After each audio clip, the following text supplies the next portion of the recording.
안녕하세요 여러분. 오늘도 강민혁입니다. 오늘은 여러분들과 함께 국가철도공단 자기소개서를 빠르게 살펴볼 수 있도록 하겠습니다. 여타 공공기관과 좀 다르게 단순하게 자기소개서를 적부로 판단하는 게 아니라 서류 전형 단계에서 평가의 중요한 요소로 적용을 하겠다라고 채용 공고에 나와 있기 때문에 여러분들이 좀 더 신경을 쓰고 자소서를 작성할 수 있어야 되겠습니다. 본격적으로 항목을 살펴보기에 앞서서 여러분들이 반드시 사전에 읽어보아야 할 필수 참고 자료 첫 번째는 신년사라고 생각을 합니다. 구체적으로 제가 이 내용을 언급드리진 않겠지만은 여러분들은 반드시 이 내용을 정독할 수 있으셔야 되겠습니다. 두 번째는 이제 인재사항을 살펴봐야 되겠죠. 아무리 형식적으로 나와 있는 정보처럼 느껴지지만 그래도 이러한 인재사항에 기반을 두고 자기소개서가 출제되는 것이기 때문에 인재사항의 의미가 무엇인지 점검을 해보셨으면 좋겠고요. 그 다음에 이제 세 번째로는 여러분들이 핵심 가치라고 할 수 있는 요소도 점검을 좀 해주시면 좋겠습니다. 인재상과 핵심 가치가 약간 뭐 겹치고 헷갈린다라고 할 수 있는데 뭐 이 둘 간의 차이점을 너무 구분할 필요는 없고요. 이런 요소들을 두루두루 중요하게 생각한다라고만 생각을 해주시면 되겠습니다. 그리고 채용 공고상에 여러분들이 지원하는 직무에 대한 직무기술서가 나와 있기 때문에 여러분들이 이 부분에 대한 것 역시 이해를 하시고 자소서를 작성할 수 있어야 됩니다. 자, 그러면 본격적으로 각 항목에 대해서 살펴보도록 하겠습니다. 일단 첫 번째 항목, 두 번째 항목, 세 번째, 그리고 네 번째, 다섯 번째. 다섯 개 항목이 각각 500자로 이렇게 요구되고 있기 때문에 각각의 항목에 대해서 우리가 어떻게 써야 될지 같이 한번 내용을 보도록 하겠습니다. 참고로 제가 이제 엑셀로 요거를 보는 이유는 향후에 여러분들에게 자료를 좀 더 쉽게 공유하기 위해서 이러한 시트를 활용하는 거기 때문에 여러분들이 좀 익숙하지 않다고 하더라도 좀 양해를 해주신다면 나중에도 분명히 더 도움을 받을 수 있을 거라고 생각을 합니다. 자, 각각의 항목에 대해서 그 키워드라든지 소재라든지 우리가 어떤 선택을 할 수 있고 크게 어떤 것을 평가하고 있는지 그리고 어떤 것들을 좀 주의하고 참고해서 작성해야 되는지 이 부분에 대한 부분들을 하나하나 말씀드려 보도록 하겠습니다. 자, 일단은 1번 항목부터 같이 한번 보도록 할게요. 여러분들 1번 항목부터 같이 한번 보도록 하겠습니다. 일단 1번 항목에서 우리가 키워드를 자유롭게 선택할 수가 없습니다. 질문만 보더라도 도전에 관련된 경험, 즉 도전과 관련된 키워드를 작성하라고 이제 강제형으로 고정되어 있기 때문에 우리의 선택의 폭이 굉장히 없는 이제 그런 질문이 되겠고요. 다만 소재 같은 경우에는 우리가 선택을 할 수 있다라고 이해를 해주시면 되겠습니다. 그럼 이 항목은 우리에게 무엇을 평가하는 거냐?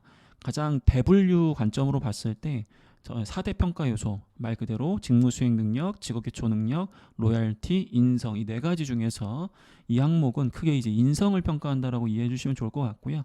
좀 더 세부 평가 요소로 넘어가기 시작한다면 당연히 이제 도전에 대한 부분을 요구하는 질문이라고 생각을 해주시면 되겠습니다. 정밀 평가 요소 역시 도전이라고 이해를 해주시면 좋을 것 같고요. 제가 이거 평가 요소를 크게 세 가지로 구분해서 말씀을 드리려고 하는 이유는 향후에 다른 항목에서도 이러한 부분들을 구분지어서 보게 되면은 여러분들이 이해가 좀 더 빨라지기 때문에 일단 이렇게 설명을 한번 드려보겠습니다. 이런 것들은 여러분들이 크게 지금 신경 쓰실 필요는 없고요. 이제 정밀 평가 요소라고 할 수 있는 이 부분만 참고를 해주시고 제가 지금 설명드리고자 하는 이 참고사항 이 내용을 봐주시면 되겠죠. 자, 그러면 이제 이 부분과 관련해서 여러분들이 이 항목을 작성할 때 어떤 것들을 좀 주의 좀 해줘야 되느냐. 우리가 도전을 하면 약간 공공기관과 어울리지 않는단 말이에요. 그리고 여러분들이 지원하는 이 기업 같은 경우에는 안전이 굉장히 중요한 이제 그런 이제 기업이기 때문에 너무나 급진적이고 굉장히 리스크를 안고 새로운 시도나 도전하는 모습, 파격적인 모습, 저는 그러한 부분들은 여러분들이 좀 지양하는 게 맞다라고 생각을 합니다. 약간 어느 정도의 최소한의 리스크를 좀 뭐랄까 좀 줄이면서 안정적으로 도전하는 약간 이제 그런 모습을 좀 보여줬으면 좋겠다라고 다른 기업 도전 강조와 좀 차별화를 둬서 제가 좀 차이점을 구분하면서 말씀을 좀 드리고 있습니다. 일단은 직무와 관련 없는 경험 다 상관이 없습니다. 꼭 직무와 관련된 경험으로 쓸 필요가 전혀 없습니다. 그리고 여기서 얘기하는 도전의 계기와 이유 이런 부분들은 뭐 개인적인 목표를 달성하기 위해서 뭐 도전을 했다 뭐 괜찮습니다. 그리고 지원 직무에 필요한 어떤 역량을 쌓기 위해서 도전을 했다 가능합니다. 저는 여러분들한테 좀 제안을 좀 드리고 싶은 게 아까도 얘기했지만 너무 급진적이거나 뭐 엄청나게 도전적 성향을 강조해야 될 필요가 없는 저는 그런 기업이라고 생각을 해요. 물론 좋은 측면에서 도전이 필요하지 않다라는 건 아닌데 괜히 여러분들이 너무나 이런 파격적인 모습을 보여줘서 약간 안정성이 좀 부족해 보인다는 느낌을 주는 것은 오히려 제가 봤을 때는 더 안 좋은 결과로 연결될 수 있다는 거 주의를 해주셔야 되겠죠. 그럼 여러분들이 도전을 했던 계기와 이유가 뭐냐라고 생각을 해봤을 때 내가 소속된 팀을 위해서 노력을 하는 과정에서 도전이 필요했었다. 자, 이런 식으로 본인이 뭐 엄청나게 주도적으로 막 자기의 목표만을 위해서 도전하는 게 아니라 팀의 목표 달성을 위해서는 좀 더 이런 도전을 좀 해야겠구나. 그리고 그 도전을 할 때 내가 이걸 실패하더라도 뭐 내가 속한 조직이라든지 내가 원하는 목표 달성에 큰 문제가 없다. 즉 리스크가 크지 않다. 그러니까 그런 어떤 여건이 마련된 상황이었기 때문에 여러분들이 도전의 계기와 이유가 되어서 이 경험을 했던 것이다. 뭐 그런 쪽으로 언급하는 것도 저는 좋은 방법이 될 수 있다라고 말씀을 드려봅니다. 너무 막 진짜 안정적으로만 하라는 건 아니지만은 굳이 뭐 안정적인 것과 파격적인 이 두 가지 단어 중에서 하나를 고른다면은 아무리 도전이라고 하더라도 저는 안정적 성향에 좀 더 가까운 모습을 담아내면서 이 소재를 접근해 주시는 게 좋다라는 말씀을 거듭 강조드려 봅니다. 그리고 아무래도 도전하는 과정에서 여러분들이 너무 본인의 어떤 생각만을 가지고 접근하기보다도 주변의 공감대, 그러니까 말 그대로 여러분들이 도전을 하다 보면은 그 과정과 이제 결과를 이제 적어야 되는데 이 과정이라는 것은 결국 여러분들이 어떻게 도전적인 목표를 달성하기 위해서 행동적인 노력을 했느냐 이제 그 부분을 강조해야 되는 거잖아요. 그래서 이 부분에서 여러분들이 어떤 도전을 할 때 주변 사람들의 어떤 공감대 이런 것들을 이끌어냈고 또 그 새로운 방법이라든지 뭐 이런 시도를 할 때 마찬가지로 주변에서도 굉장히 좋은 방법이다라는 그런 조언을 줬기 때문에 또 그런 것도 같이 시도를 했다. 약간 이런 식으로 해서 본인 혼자 결정하고 본인 혼자 다 한다. 굉장히 위험한 생각을 갖고 있다. 이제 그런 것들을 좀 내려놓으란 얘기입니다. 결과 같은 경우에는 도전 경험은 실패하셔도 사실 크게 상관은 없어요. 그래서 성공 경험과 실패 경험이 모두 가능하다. 하지만 가급적이면 본인이 어떤 가지고 있는 주관적인 수준은 좀 더 넘어서는 그런 모습을 보여주는 것도 좋겠다라는 말씀을 좀 드려봅니다. 자신에게 가장 큰 의미를 부여할 수 있는 도전의 경험이 무엇이냐고 물어봤잖아요. 본인에게 이게 큰 의미가 됐던 거는 이번 도전 경험을 통해서 도전이 왜 중요한지, 조직을 성장시킬 수 있다, 뭐 자기 개발할 수 있다, 뭐 이런 깨달음 얻었다, 뭐 이런 걸 얘기할 수도 있고요. 그리고 이러한 경험이 있었기 때문에 이후에도 내가 소속된 조직에서 좀 더 도움이 될 수 있는 행동들을 할 수 있는 적극성, 제2, 제3의 어떤 도전의 의지를 좀 강화할 수 있었다. 뭐 이런 느낌들을 담아낼 수 있다면 여러분들이 이 항목을 작성할 수 있을 거라고 생각을 합니다. 자, 거듭 강조를 드릴게요. 여러분들이 그동안 가지고 있었던 도전 관련된 경험을 복붙하시는 거 큰 문제가 없다.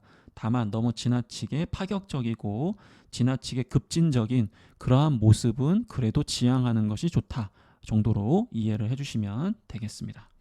자, 두 번째 항목도 같이 한번 살펴보도록 하겠습니다. 두 번째 항목도 같이 한번 살펴보도록 하겠습니다. 자, 두 번째 항목, 지금까지의 경험 중 기존과 다른 방식으로 생각하고 접근해서 문제를 해결했던 거. 이거 아까 도전 얘기할 때도 기존과 다른 방식을 얘기하던데 이거 같은 질문인 거냐? 그런 건 아닙니다. 근데 도전도 사실은 도전적인 목표를 달성하려다 보면은 약간 새로운 시도를 해야 되는 그런 부분과 연결되어 있기 때문에 약간 비슷한 것처럼 보이지만 엄연히 평가하는 기준이 약간 같은 부분도 있지만 다른 부분이 더 많다라고 이해를 좀 해주시면 되겠습니다. 이 부분도 마찬가지로 이제 우리가 흔히 이야기하는 문제 해결 능력의 창의성과 연결된 거기 때문에 우리가 키워드를 우리 마음대로 선택할 수가 없어요. 고정형 질문입니다.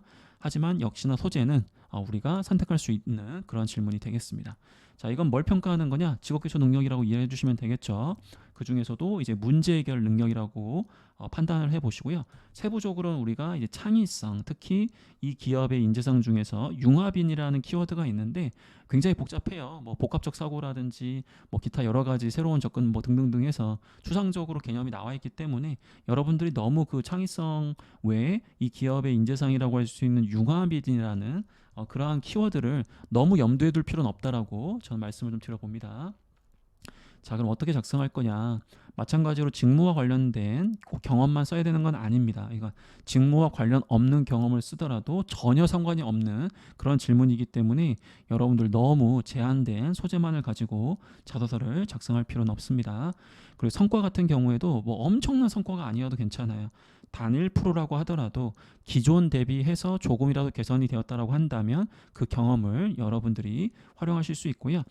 그리고 성과가 단번에 단기적으로 드러나지 않는다고 하더라도 장기적 측면에서 의미가 있었다라고 한다면 이런 경험도 얼마든지 쓸 수가 있겠습니다.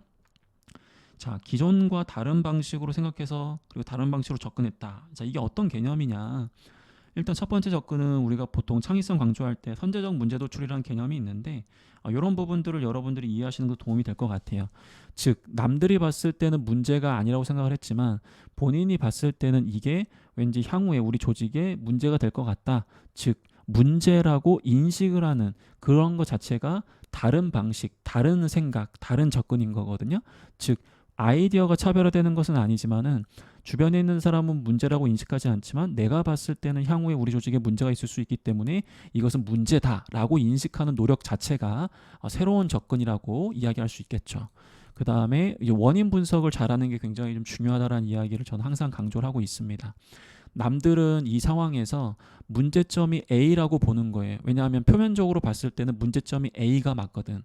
근데 좀 더 내면을 들어보니까 다양한 데이터라든지 다양한 상황, 다양한 배경들을 두루두루 고민하고 분석을 해보니까 남들은 문제점을 A로 보지만 내가 봤을 때는 진짜 중요한 문제점은 B다라고 바라보는 노력, 이런 것들도 역시나 기존과 다른 방식으로 생각하고 접근했다라고 이해하시면 될 것 같아요.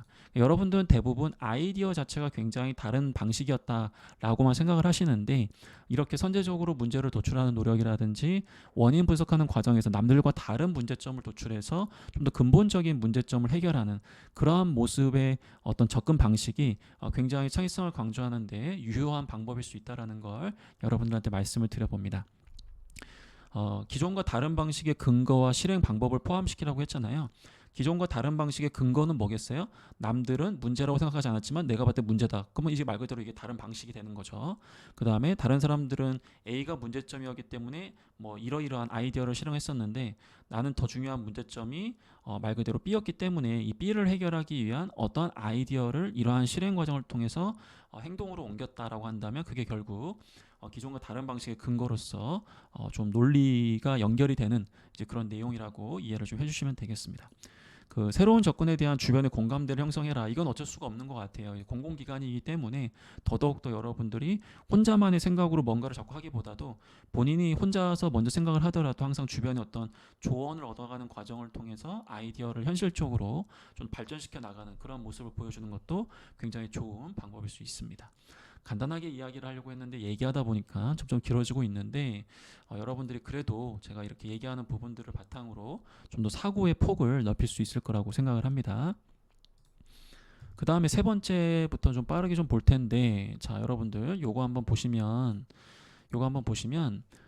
가장 중요하게 여기는 윤리적인 원칙이 무엇입니까? 라고 되어 있거든요. 이것도 당연히 키워드는 당연히 고정되어 있죠. 직업윤리 능력, 윤리적 원칙을 지금 요구하고 있는 거기 때문에 물론 이 안에서 우리가 선택할 수 있긴 하지만 기본적으로 키워드는 우리가 마음대로 선택할 수 있는 그런 질문이 아닙니다.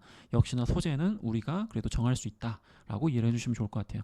어떤 질문들 같은 경우에는 키워드도 고정되어 있고 소재도 고정되어 있는 경우도 있고 어떤 질문 같은 경우에는 키워드도 우리가 선택할 수 있는 게 있고 소재도 선택할 수 있는 게 있어요. 그러니까 여러 가지 유형이 있기 때문에 여러분들에게 앞으로 이 기업뿐만 아니라 다양한 자기소개서의 질문들을 작성을 하셔야 되기 때문에 미리 이런 부분들을 말씀을 드려보는 겁니다.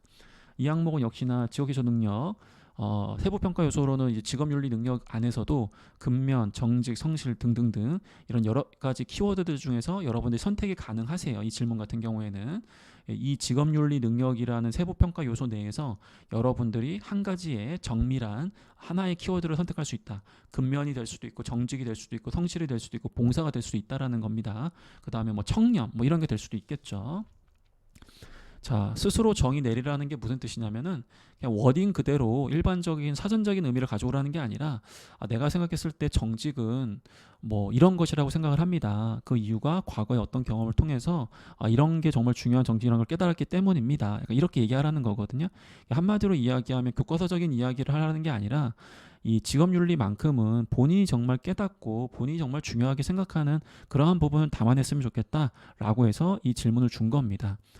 실천 과정에서 여러분들이 좀 중요하게 생각해야 될 건 뭐냐면은 이 직업윤리와 관련된 부분들은 대부분 행동 자체가 굉장히 소소해요. 왜냐하면 원칙을 지킨다는 건 어떻게 보면은 쉽게 설명하면 당연한 거거든요. 그러다 보니까 여러분들이 항상 행동을 적고 나서 이게 너무 밋밋한 거 아닌가 이런 생각이 드는데 그게 당연한 겁니다. 하지만 여러분들이 직업윤리 능력, 뭐 예를 들어서 여러분들이 정직이 굉장히 중요한 윤리적 원칙이다.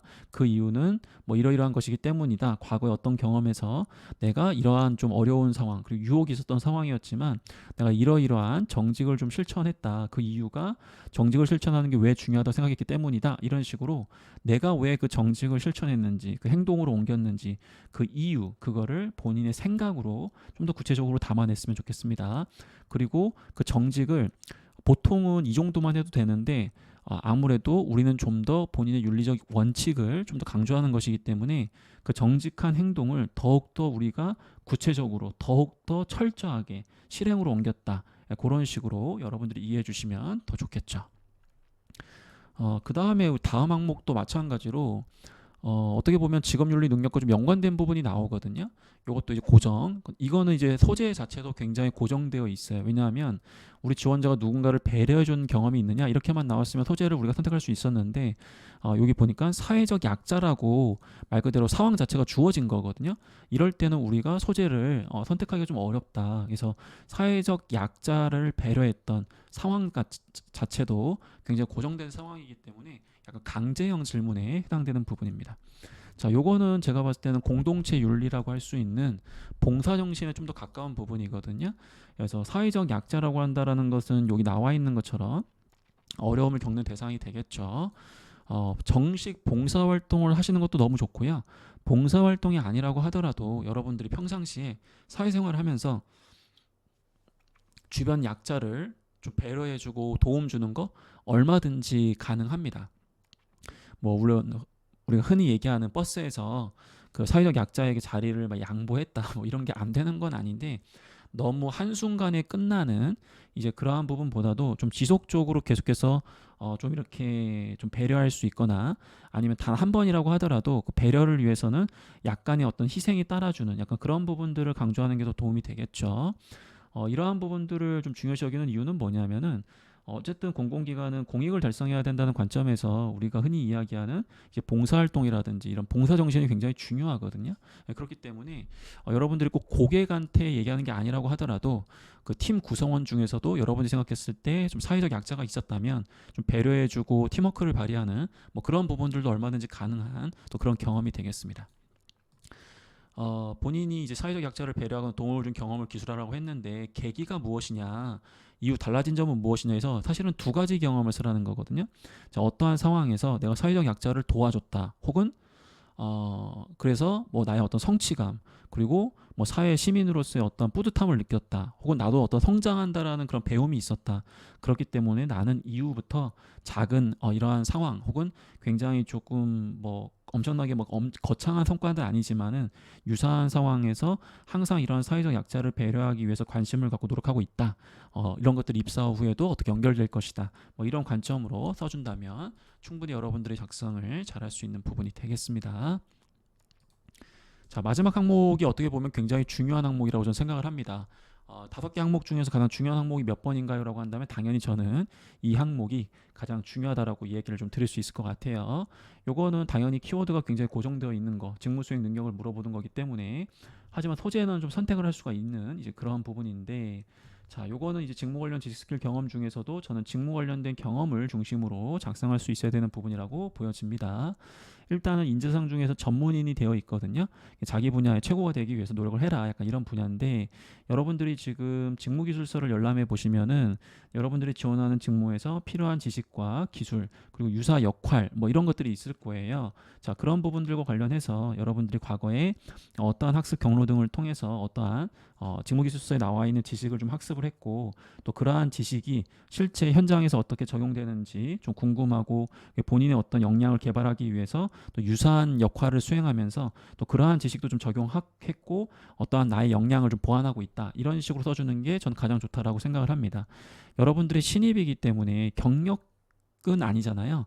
하지만 그럼에도 불구하고 꼭 직접 경험이 아니더라도 간접 경험에서 여러분들이 직무와 관련된 어떤 지식들을 좀 적용해 보면서, 꼭 그럼 지식을 적용하지 않는다고 하더라도 여러분들의 직무와 좀 유사한 역할을 수행하면서 어떤 성과를 내고 그 이후에 좀 부족함을 느껴서 관련된 지식을 또 쌓아가는, 역량이 발전되는 자기 개발의 어떠한 모습이 드러나는 이제 그러한 부분들도 강조를 많이 해주시면 좋겠습니다. 이 2025년도 전략 목표 홈페이지에 나와 있거든요. 이런 것들 중에서 여러분들이 지원하는 직무와 연관되는 거 하나 잡으신 다음에, 그런 것들을 달성하려면 내가 지원하는 직무에서 어떤 역할을 좀 수행해야 되지 않겠느냐, 그런 걸 수행할 때 특히 이러한 전문성이 필요할 것이다, 나는 이러한 부분들을 과거 어떠한 경험 등을 통해서, 어떠한 경로 등을 통해서 어떠한 성과를 내면서 꾸준하게 쌓아왔다, 자, 이런 관점으로 얘기를 해주시면 된다라는 거죠. 제가 여러분들한테 여기 지금 엑셀표를 통해서 이렇게 몇 가지 내용들을 좀 보여드려 봤어요, 여러분들. 자, 이게 다 정답이다라는 게 아니라, 하지만 상당 부분 여러분들이 참고를 좀 해줘야 되는 중점적인 키워드들을 제가 말씀을 좀 드렸고, 그리고 이 주의사항 이 부분에서도 여러분들이 작성하는 과정에서 몇 가지 좀 주의할 점들이 있었을 거거든요. 제가 이야기한 부분들을 다 담아낼 수는 없습니다. 하지만 분명히 작성하는 데 힌트를 얻으셨을 거라고 생각을 하겠습니다. 여러분들, 제가 지금 이 기업에 대한 이렇게 좀 자소서를 살펴봤는데요. 이제 하반기가 어떻게 보면 좀 6월 말이긴 하지만 벌써부터 공고가 굉장히 많이 나오고 있단 말이에요. 그래서 매주마다 매일 이렇게 최대한 여러분들이 지원하는 기업에 대한 이런 가이드들을 많이 올려드릴 테니까, 여러분들이 필요한 부분이 있으시면은 이 영상 댓글에다가 그 필요한 회사들 이렇게 댓글로 남겨주세요. 그럼 제가 그 보고 최대한 업데이트 할 수 있도록 하겠습니다. 자, 그러면 여러분들 힘내시고요. 자소서 잘 작성하셔가지고 꼭 좋은 결과로 연결됐으면 좋겠습니다. 저는 그렇다면 이만 물러가도록 하겠습니다. 여러분의 합격을 진심으로 기원 드리겠습니다.